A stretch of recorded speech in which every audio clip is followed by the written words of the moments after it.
Hi, my name is Khleif, and I'm the host of the Lifetime Cash Flow Through Real Estate Investing podcast. And every week I interview multifamily rock stars, and we talk about how they've built incredible wealth for themselves and their families through multifamily properties. So hit the like and subscribe buttons to get notified every Monday when a new episode comes out. Let's get to it.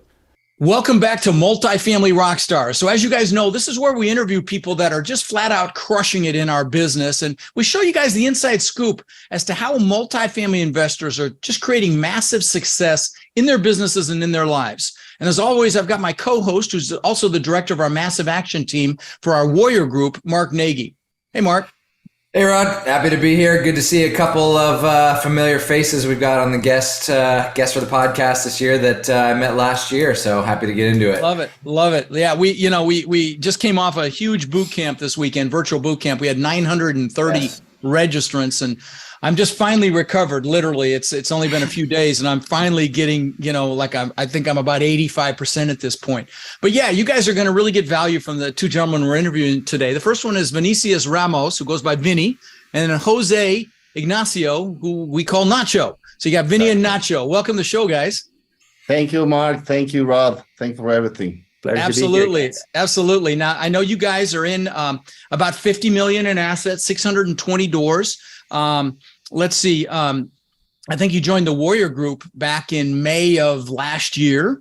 Exactly, yeah. And, I know you've done deals with Warriors and stuff like that, but, why don't you take a minute and just give us a little bit of your background in the business and kind of bring us current, just a kind of a better overview than I just did. Thanks. Yeah. In my case, I've been in commercial real estate for quite a lot of time in Mexico. Like for 17 years. So 3 years ago, we decided to go into the U.S. market. We just decided it would be better to be over there. So yeah, we started 2 or 3 years ago, buy a couple of things, and right now where we are. No? Yeah. Yeah. Wow. And okay. About me, well, I'm from Brazil. Actually, I was incorporated. I was working for a water technology company that took me to the U.S. I lived first in the Bay Area in California, and then I moved to Texas. And I just started, researching a lot of U.S. real estate, the fundamentals of multifamily. I just found out there's a phenomenal avenue for generating, wealth, equity, and adding value. So I just fell in love with that, partnered with Nacho and JP, and we started the business. Fantastic. I know you guys are Texas Valley Group, right? Exactly. And you're killing it. And so, and I know that, one of the things that, well, in fact, let me back up for a second, because I want to talk about the foreign investors, because, moving into this economic environment that we're moving into, I think finding money is going to be harder than finding deals in short order. I think things are about to get much uglier. I just saw an article today that they're expecting 800,000 layoffs. I didn't capture the period of time. I was just shocked by the number. I think we're going to have some pain, but with pain comes opportunity for what we're doing here. And you moved to Texas. Is that one of the markets that you're investing in? Yeah, that's the market we're investing right now. We started as LPs in a couple of deals in Austin and in Denver. Then we decided to go active, and we are in San Antonio, Houston, and the McAllen area. Because a lot of our LPs, or most of them, the investors are from Mexico, right? And from Brazil and from abroad. So mostly they like the Texas market because of obvious things like you have told in the program, and because they can be related to Texas more than other states in the U.S., right? Oh, that makes sense. It used to be Mexico, didn't it? At one point, I think there is that. So no, I love it. And yeah, we've got assets in San Antonio, Houston, and Dallas as well. I wish I had something in Austin. That market is insane. But So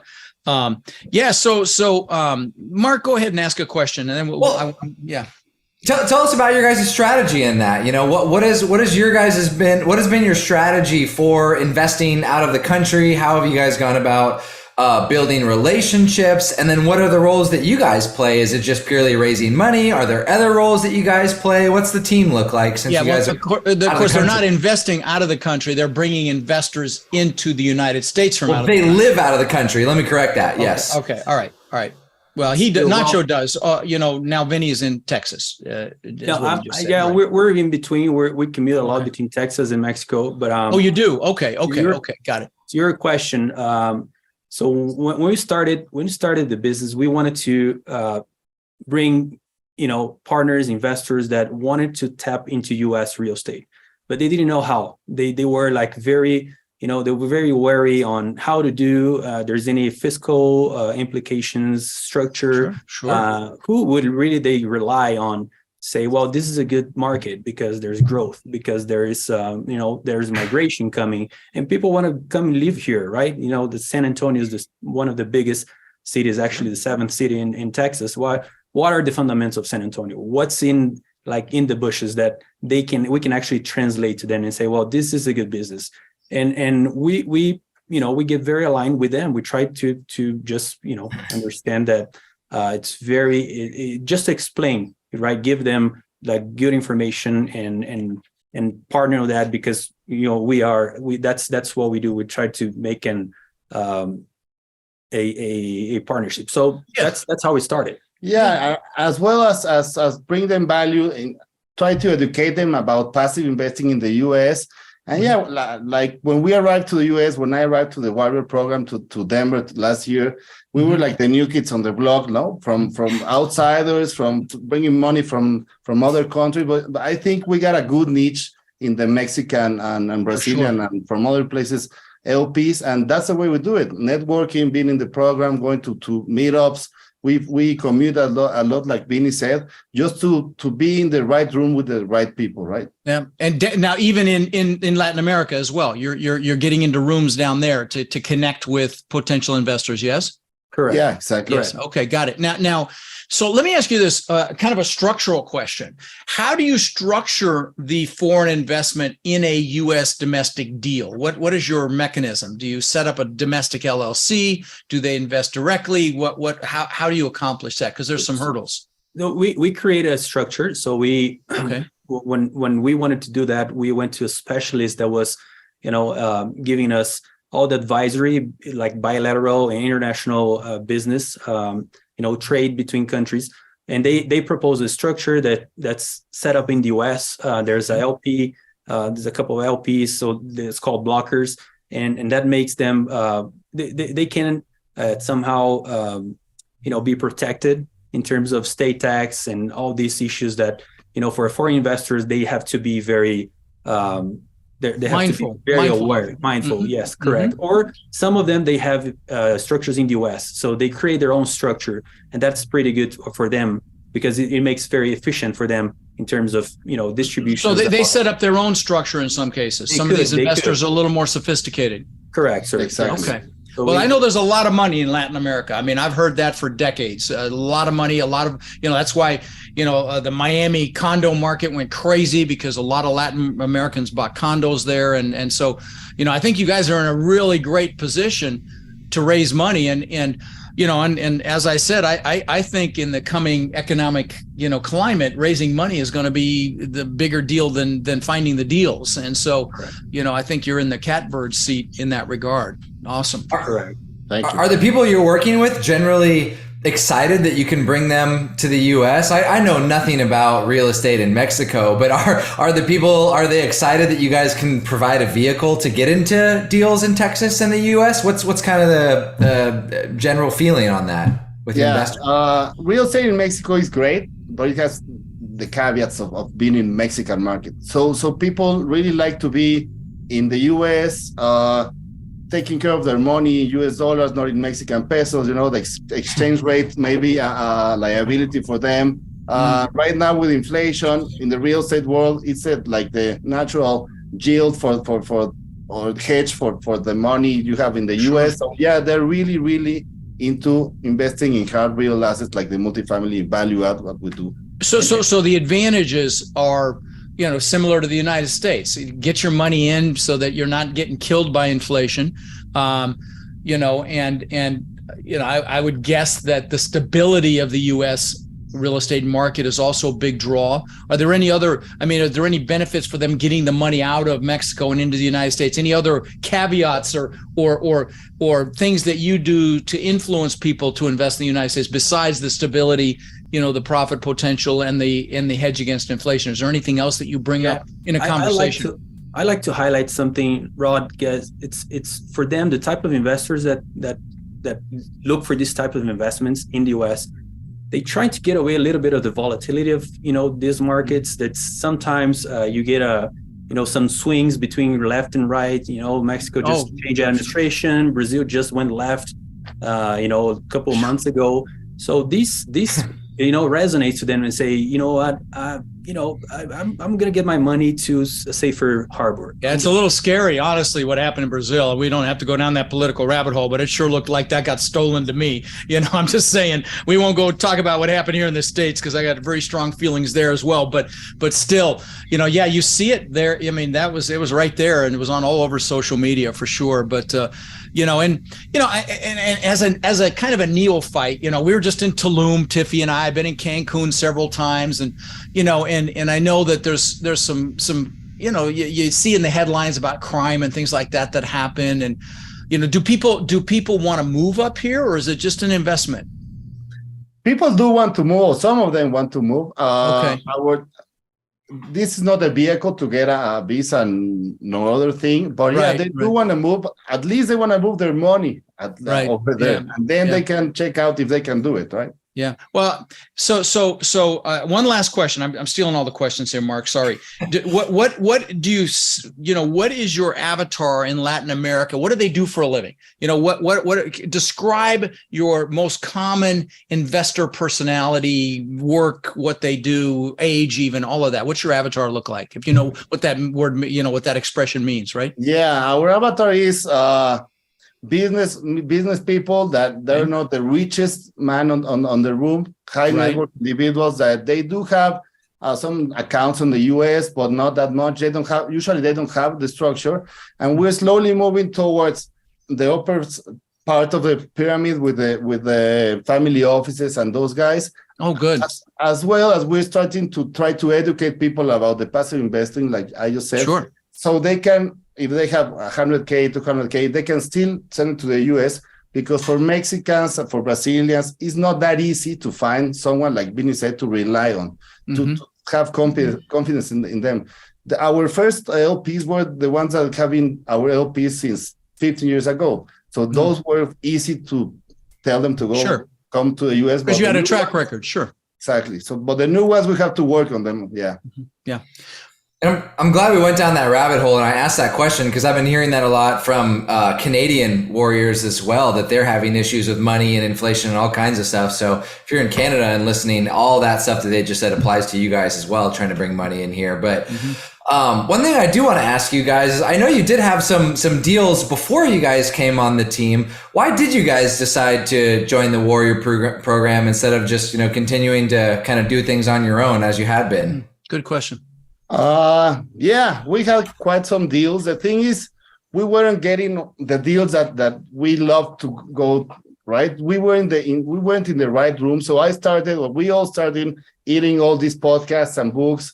And then we just found about these podcasts. We tell, hey, they have the Warrior program and other programs from other guys as well. They have podcasts.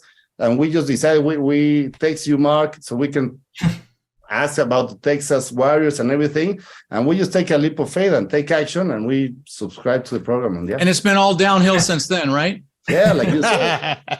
No, I think number one thing was network. I think network is so powerful, and couldn't be more true that your net worth is your network, or the other way around. Definitely in our business. Definitely in our business. So important. The pre-existing relationships. I can't emphasize that more.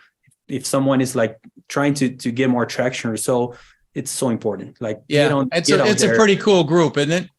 The Warrior community. We have a great time as well. After all the conference, we go out. Right. Yeah. Have fun. We have a blast. We've got one coming up. I hope you guys can come in March here in Sarasota. So be 300 Warriors here. But by the way, if you're listening and you're interested in the Warrior program, text the word CRUSH to 72345. Again, that's the word crush. So we can help you freaking crush it in business and in life to 72345. And that's how you apply. And we don't take everybody. And that's a real statement. But, you check us out. We check you out. And if it makes sense, we will bring you in. But it is a incredible group, just incredible. I'm really looking forward to the event in March. But as a foreign, are you naturalized in the United States, either of you, or are you? So is it, how do you? I'm getting really technical here, but are you able to sign on debt, or do you just align with domestic partners to make the deals happen? Do you bring money to someone else's deal? Do you do your own deal? I'm just curious about the logistics. You can do, but it gets a little bit complicated in a sense. Okay. But there's some requirements that are additional, but if you can meet those requirements, it's possible, right? So to do the debt in your own name. Correct. As foreign national. Correct. Okay. And we're being warrantors in our deals. We put really skin in the game. So, right. But on top of that, what you said, partner with locals it's really, really important. Well, for you guys, that's got to be easier. I mean, in the Warrior community, there's dozens of sponsors, possibilities, and teams, and so on and so forth. So if you're bringing money, you're very valuable to anybody, in our certainly in our ecosystem and even outside our ecosystem. So is that kind of what you've been doing? Is bringing that component with your foreign national money? Yeah, but we do find the deal. We do everything. Okay, then we find a KP. We find somebody from the Warriors. So you put it all together. Exactly. We do like the one-stop shop for it. Yeah. Fantastic. Well, what words of wisdom would you share with somebody listening that either has done a little bit of this stuff, maybe done some single family, they know that they need to do more, they need to create, wealth for their family, and they just haven't gone crazy with it yet, or maybe they haven't done it at all. What would you tell someone like that hasn't taken action? I have two advices. One is partner with someone, even if it's like you're going to do part of the work, but you're not going to do the whole work, but you get involved. Mm-hmm. That learning is like worth a lot of money, right? Mm-hmm. The second one, network. I mean, what I just said a little ago, like whenever you started networking and you start putting time, because I believe, I'm sure that your time and your intention is what drives you, right? So if you put time on it, things will start happening. So I think this would be the two advices, at least on my experience. Those are good. Those are good. Yeah. I think like you always say, take action, or be intentional about what you do, network, just be around people that are doing this thing. Even if you don't have any deal, go here. Take action. Meet people, take action. Love it. And I have a quick follow-up on that as well, because I know the market is changing a lot right now. Interest rates up and down. Sellers are being stubborn. Buyers are being stubborn, right? There's a lot of stuff going on with the market right now. What are you guys doing in terms of action? If anything is different, if it's the same, that's great as well. But what are you guys changing or doing anything differently as the market is kind of changing at the moment? Are you focusing more on relationships and less on finding deals right now? What have you guys changed, if anything at all? Our underwritings are different now from what they used to be, right? So more conservative. Exactly, really conservative. Putting there that the rate is going to be at the least the same or higher in a couple of years if you have to go to a refi or something like that. And as well networking, because people are doing the same thing that you are doing, and if you team up, I think that's a better place to be. No question. It's to divide and conquer. Anything to add, Vinny? Reducing a little bit, maybe the LTV, so you can, your debt service will be more conservative. I would say, I mean, a lot of banks are requiring that now, but you should be doing it as well. I mean, some of these guys that got bridge debt at 80% loan to cost, loan to value, we're going to see pain. We're going to see opportunity, really, but they're going to be in trouble. In fact, we talked to a guy in San Antonio with an asset that his reserves to his bridge lender went from $8,000 to $80,000 a month on a San Antonio asset. Another guy in Texas, I forgot where it was. I think it was Houston. Interest rate went from 3% to 6%. I mean, I'm on a multi-million-dollar asset. That is a big freaking deal. Now, let me ask you kind of a sidebar question here. If you don't, go ahead. You were about to say. No, just finishing on the portfolio that we already own. So we're being very conservative on the reserves. So we're getting reserves, being very conservative on the tenants that we're making lease contracts. So that's kind of just to finish that up. What we already have invested, we're trying to take care that we're going to go in a smooth path. As well as getting a fixed rate, right? So that's I think the fixed interest rate. Yeah, absolutely. Yeah. The reserves are super important. We typically do 6 months of expenses as a minimum. And if things really get ugly, we may slow down the CapEx and hold on to a little bit of that money just to play it safe. Cause it's all about, longevity here and survival in some cases. If it gets, if things flatline or vacancies increase, which is inevitable to happen in some, in some fashion. But let me ask you kind of a personal question. You guys have families, kids? Yeah. Yeah. You're both nodding. You're nodding. Okay. So how do you, how do you manage that time where, because I know in Latin America, family is big, in fact, bigger than the United States, a big deal. And so how do you manage being that father and husband and family man, father, all of that, and still push forward into the success that you guys are experiencing and are going to continue to experience? How do you manage all that? I think being in the real estate world, you have a little bit more of managing your time, right? So you can manage being a couple of hours in the morning, maybe in the afternoon. Of course, in our case, we have to commute a lot to the US, maybe twice a month, maybe 4 days.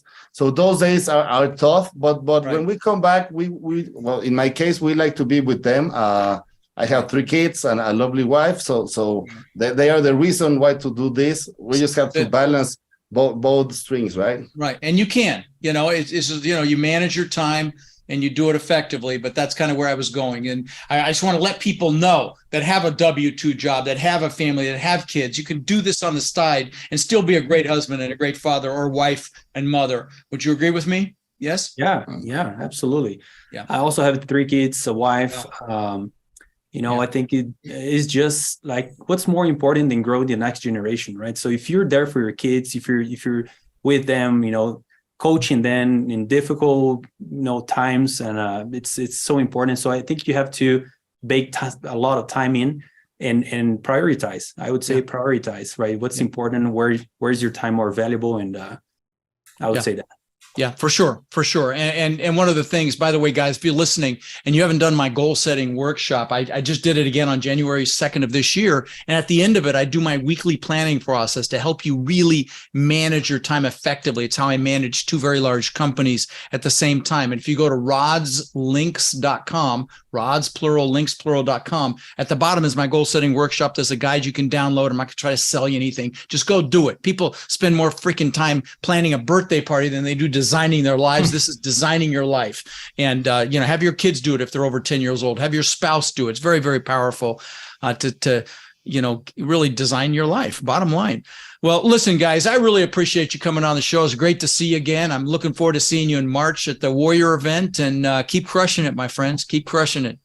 No, thank you very much. And you just said, the goal setting for the year is really important. Yeah. For sure, we'll see you in Florida. Thanks, wonderful. Rod. Thanks, Mark. Thanks. And thanks for everything you have given us, our family, our business, and we're just glad to be in the program and in this episode. Thanks, wonderful. Rod. This is just starting. Thanks, guys.